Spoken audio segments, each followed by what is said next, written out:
Here's another quick and dirty video that you can see at respectexchange.co.uk where I'm sharing what I'm discovering works for me as I home educate my autistic son. The previous video explained that a lot of people seem to learn by having the action, then the action, then the action, and build up to a new thought, whereas it's quite clear that my boy has to have the new thought first and then the actions follow.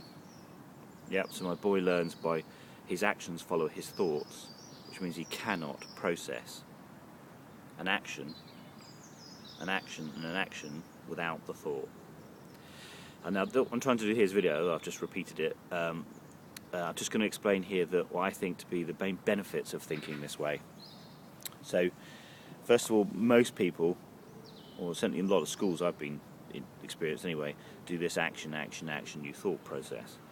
And what I've been told by some teachers and friends of mine is that to do an action you have to do 250 times, repeat it 250 times, repeat it 250 times to generate the new thought.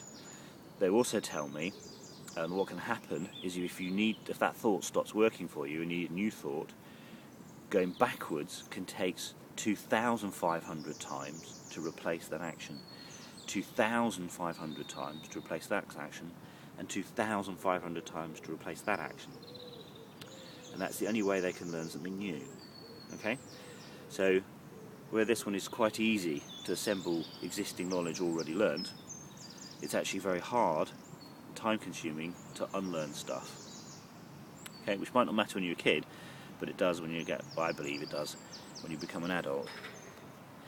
Now, the benefit Josh has got is if he wants to learn something new, because he learns by thought, all he has to do is replace that thought with another thought. And what's quite clear is that doesn't take very long. So you can do that in minutes. So if he has a thought of this, he then changes his thought to something else. And every time he changes his thought, the actions automatically follow.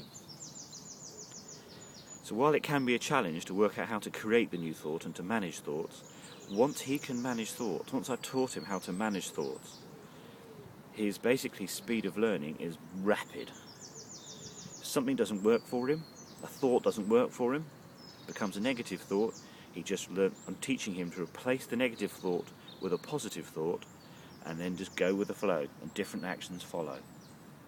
So it means fundamentally his wired way of learning is very, very fast at learning new stuff. Thanks a lot. Bye.